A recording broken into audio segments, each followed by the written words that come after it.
асфальт весь белый. Я сразу понял, что это гусеничная эта техника прошла. И, конечно, я вернусь к себе на родину.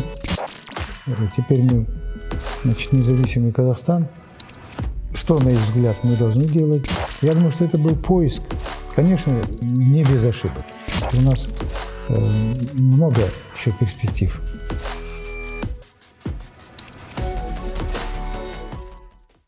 Про независимость как? В период получения независимости я находился за границей, в Афганистане, в длительной служебной командировке. И, наверное, первое впечатление мое – это август 1991 года. Я находился в отпуске в Москве как раз. И вот эти события происходили. У меня сын пошел в магазин за хлебом, сбегал, в школе еще учился.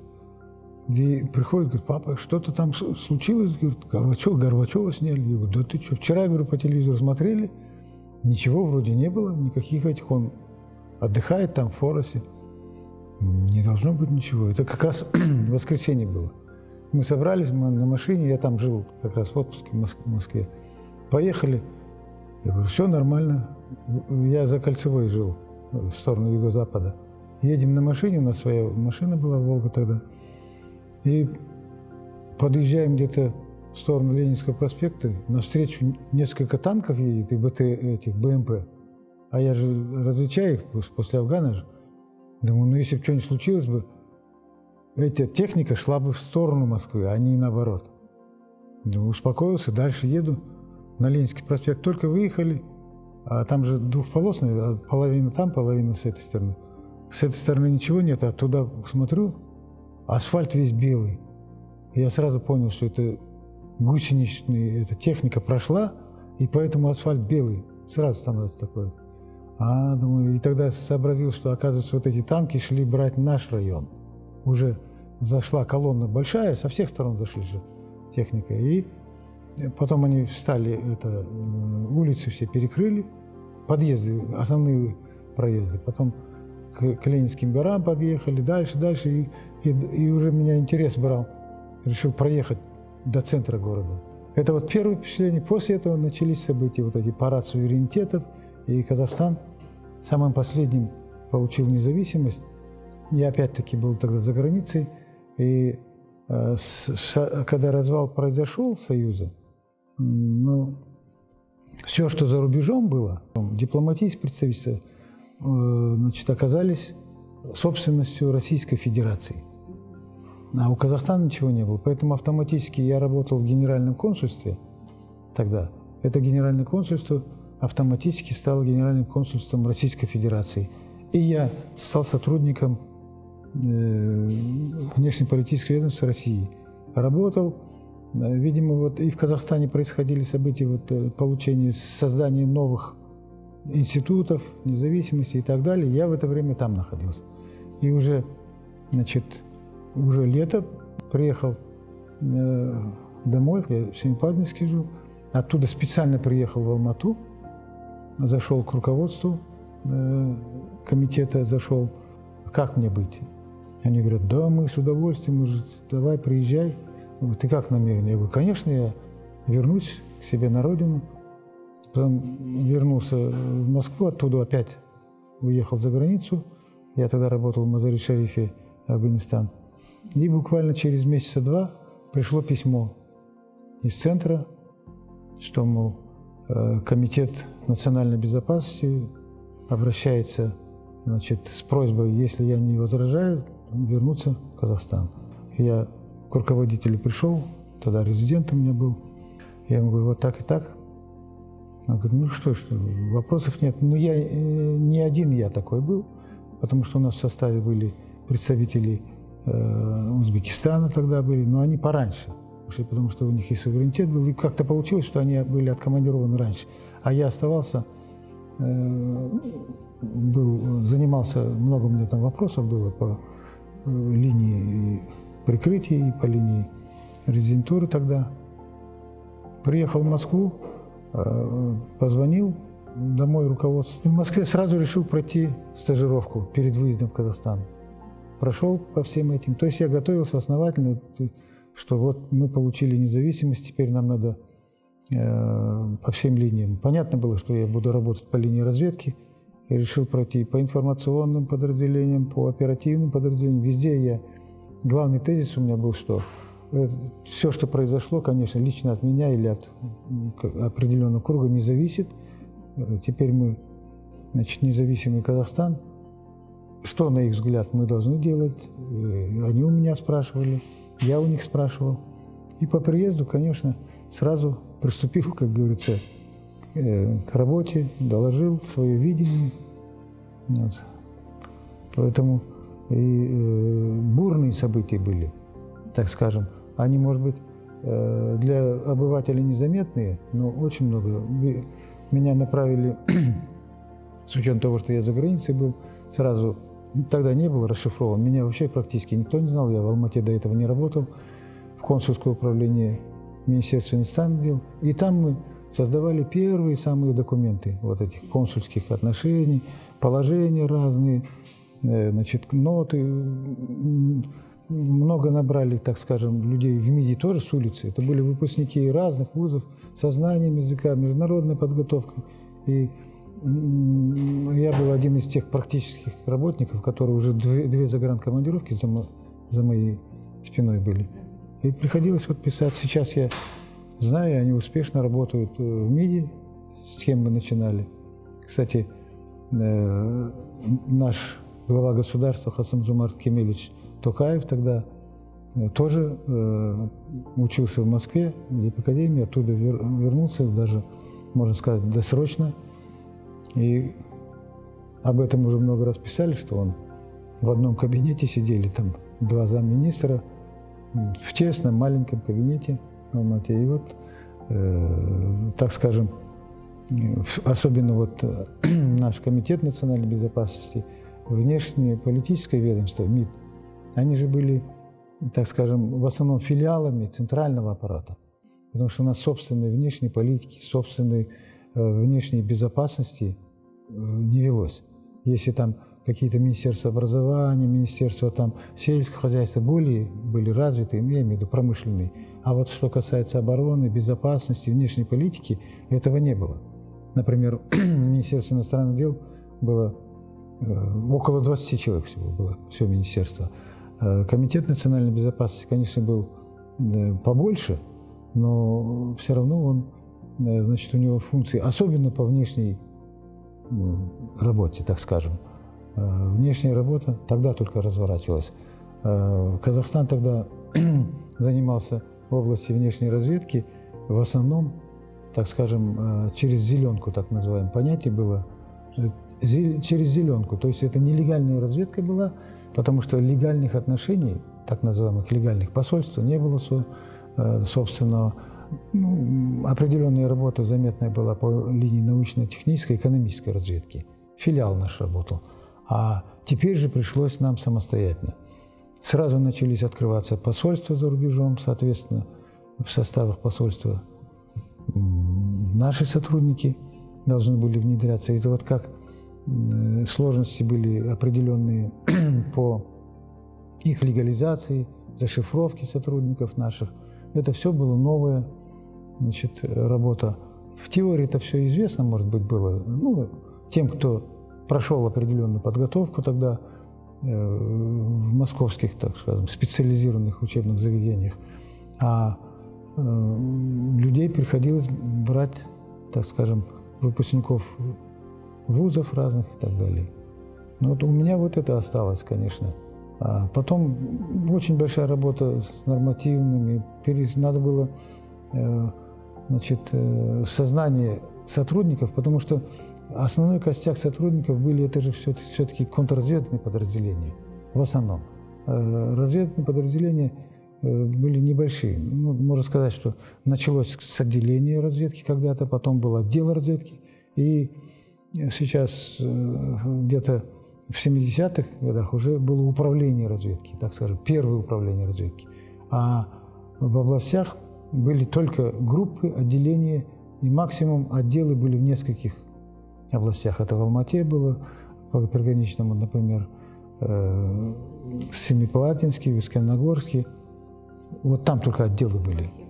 Да, в остальных были маленькие, потому что не было возможности работать так. А теперь приходилось, значит, уже широко, потому что мир открылся Казахстану. Наши начали выезжать, экономические связи, культурные связи расширились. Но и Казахстан открылся миру, поэтому сюда к нам иностранцы хлынули по разным линиям. И по культурному обмену, по экономическому, научно-техническому обмену. Инвестиции миллиардные пошли. Соответственно, иностранцы приходили к нам. И приходилось работать по ним. По всем, потому что не просто сбор, так скажем, политической информации там, о ситуации в мире и так далее, но и угрозы, которые были когда-то в целом для Советского Союза, там у нас одни были понятия, там, главный противник и так далее. Теперь уже сознание все менялось, мы по-другому начали работать. То есть вот этот, я думаю, что опыт мне помог, не потому что я какой-то там особый человек, а просто оказался, так скажем, в то время, в том месте, востребован оказался в Казахстане и приехал. И, конечно, я с радостью это воспринял и полностью, так скажем, по уши погряз в эту работу. Вот. Я доволен очень своей судьбой, что я принимал участие в этом процессе. И еще хочу вспомнить мы находились, я потом в Турцию поехал, в составе посольства, работал в Турции. У нас посол Саудабаев, Ханат Бекмурзаевич был. Он говорит, вот в 1994 году выступление президента было в парламенте, и спорно, с большим трудом, с перевесом почти что в один голос, было принято решение о переносе столицы, что северной. И там голосования, споры были никак, и наш Ельбасы говорит, ну вы это поймите, надо решение принять, это вот не сегодняшнего дня, но это на будущее, и типа пожалейте меня, сегодня у меня день рождения. Это было 6 июля. И после этого они проголосовали. И, наверное, не случайно День Астаны и день рождения президента у нас в последующем они совпали, не случайно. Тогда нам этот посол говорит, вот, все, решение принято. У кого есть немножко денег, покупайте квартиры в Акмале. Тогда Акмала была, в Акмале. Мы говорим, ой, когда это будет? Это еще неизвестно, какие там это. А потом, когда уже в 1997 году передислокация, я в числе первых был передислоцирован, в октябре 1997 года мы уже сюда, я возглавлял разведку тогда, и ехал, а жить негде. Думаю, вот вспомнил, надо было нам закупать квартиры. Но хотя мы тогда уже успели для сотрудников, и когда мы приехали, мы много квартир на вторичном рынке купили. И тогда были споры, зачем мы старые квартиры берем, сотрудники будут потом мучиться и так далее. Нет, оказалось, что они там прожили почти что 10 лет многие. Пока начали активная застройка, не хватало, мы жили в общежитиях и так далее. Но все с энтузиазмом знали, что будущее за нами, что это, значит, будет все хорошо. И на наших глазах мы увидели, как столица была построена, как вот здания наши. Кстати, КНБ у нас было там в железнодорожном техникуме бывшем, мы его осваивали. У меня было две комнаты, по-моему, нам разведки тогда дали. Мой кабинет был, и для сотрудников еще один был кабинет, и приемная одна была, и все.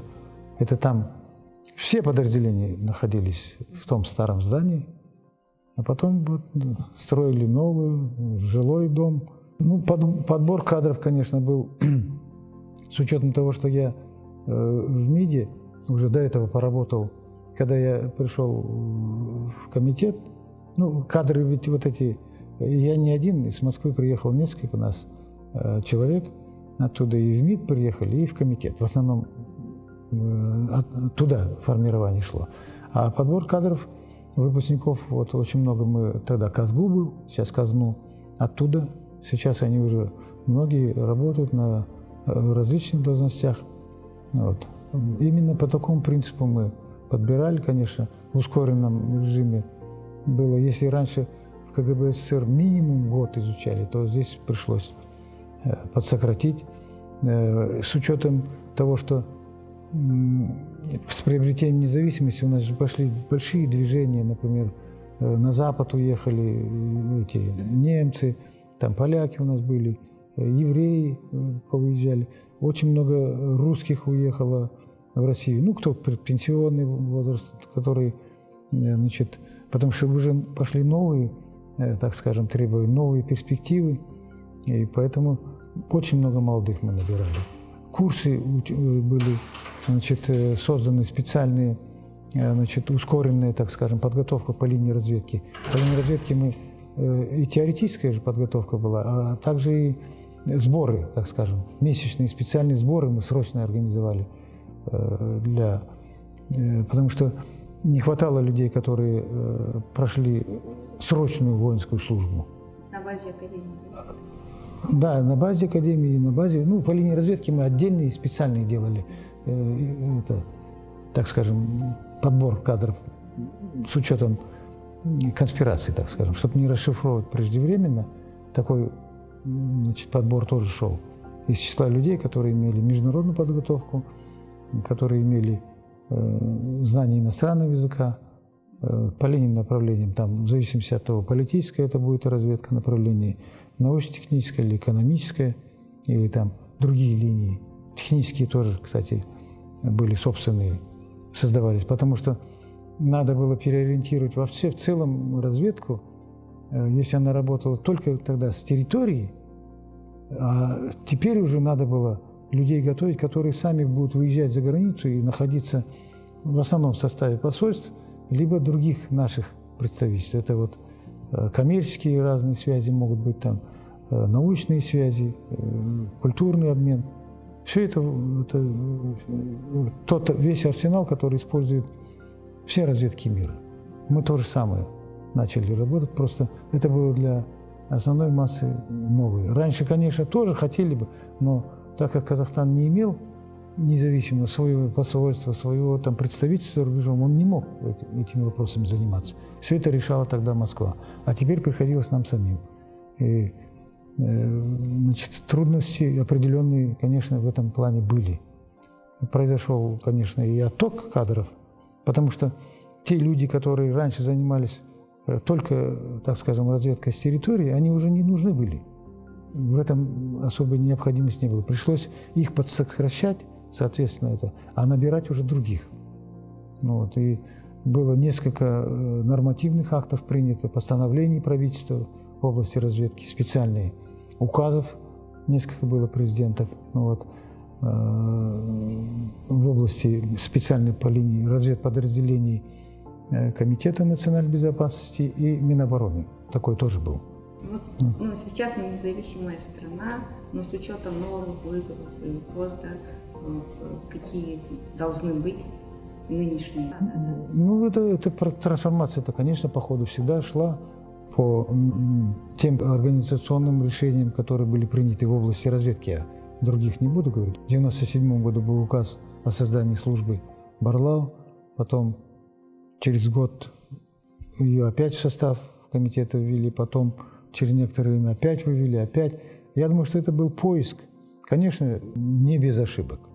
Я считаю, что были, значит, в организационном плане ошибки были, потому что здесь на обсуждение всего народа не поставишь этот вопрос, с депутатами не поставишь, приходилось где-то, так скажем, субъективное мнение определенных лиц тоже играло роль определенную. Но, наверное, и вызовы менялись. С учетом этого принимались такие решения. Но эти решения принимались и на уровне самого ведомства внутри. Вот. Были сложности межведомственных отношений, решение вопросов по бюджету, по кадрам, по перетоку кадров, кстати, вот, значит, по подготовке кадров. Льготы были разные. Например, в армии одна зарплата была, в разведке другая, в службе охраны третья, в комитете такая-то. Это тоже, и все, притирка шла. Но в итоге, я думаю, что вот,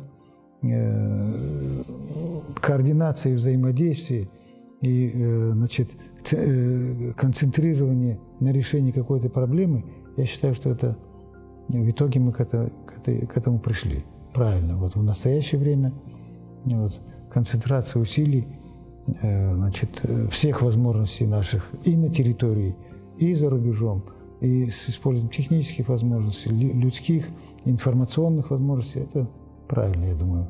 И новые вот вызовы, я сейчас знаю, конечно, вот это киберпреступность, раньше даже нам это не снилось.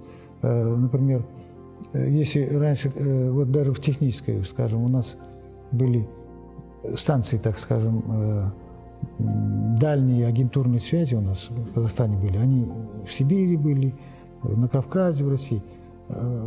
Когда мы приобрели независимость, эта функция нам уже не нужна была. А технические средства были, людской персонал был, его надо было переориентировать уже на наши нужды. Ну, в частности, на радиоперехват, технический перехват в наших интересах. А для этого нужны были уже другие специалисты. А где их взять? Пришлось этих обучать. Это вот новый тогда был, так скажем, вызов, возможность. В последующем, я думаю, что вот если мы раньше только, так скажем, соперничество двух основных сил, Советский Союз и страны НАТО во главе с США были, то в последующем возникли новые угрозы уже для независимых стран, отдельных, общие угрозы – это терроризм, потому что конфликты возникли на Кавказе, мы знаем, вот в Таджикистане конфликт возник, значит, другие вот из Афганистана мы вышли, а там пришли к власти ряд радикальных организаций, они влияли сильно, поэтому пришлось работать. Вызовы, они сейчас, я думаю, последние вызовы, это вот много, и вот и кибер, и в экономике, глобализация, это тоже серьезные, я думаю, что вызовы. Ну, наркоугрозы, раньше такой сильной угрозы не было. Вот. Повальная вот сейчас молодежь, если мы когда-то определенное время были транзитной страной, потом постепенно мы превратились в потребителя. Вот. Это ведь тоже ведь серьезные вызовы. Просто в отдельно взятой стране бороться против терроризма и того же, например, наркотрафика, скажем, борьбы с наркопроизводством невозможно. Потому что, ну, главный, например, по Афганистану, я специалист, Афганистан производит наркотики, а сам столько не потребляет. А спрос со стороны мира очень большой. Это они, даже если афганцы не захотят, скажут, вот мы не производим. Вот наркобароны, они заставят их, заставят физически, заставят материально, приплачивают. Сейчас ведь крестьянин афганский, он, как говорится, если будет пшеницу выращивать, он получит $1. А если наркотики $100, кто будет? Что он будет производить? Понятно? Вот. И тем более помогают в вывозе и так далее. Новые, так что угрозы, я думаю, что это не самые последние, еще новые угрозы еще будут впереди. Конечно, первая угроза, это самое главное, это чтобы мы не потеряли свою независимость, и политическую, и экономическую независимость. На это направлены все усилия вот, наших ведомств, которые занимаются. И в первую очередь, конечно, Комитет национальной безопасности. Это чтобы сохранить нашу независимость. Увидеть эти угрозы, замыслы. Вот. Некоторые, ну, я не думаю, что прямо есть угрозы, конечно, военного вторжения, это тоже угроза, но более актуальным является, конечно, потеря независимости не в военном вторжении, а именно вот из-за терроризма, из-за экспансии независимой, ползучей, так скажем, чтобы в идеологическом плане, чтобы нас тоже, как говорится, не подорвали изнутри полностью. Это тоже, ну, многогранно здесь эти вопросы. Ну, время летит быстро. Я вот все 30 лет независимости, я, так скажем, находился в рядах, вот, работал, и поэтому на моих глазах все это происходило. Это было непросто, но я думаю, что движение вперед все время ощущалось. Все время. И, конечно, у нас широкие возможности использования наших, так скажем, богатств в интересах народа, в интересах государства, укрепления нашей независимости. У нас много еще перспектив. есть куда еще, как говорится, двигаться. 30 лет так быстро, незаметно проскочили.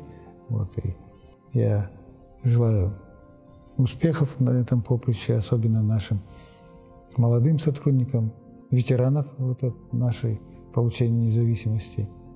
Вот, чтобы работали, все придет. Только надо быть преданным работе, трудолюбивым, вот, не убегать, не искать легких там путей.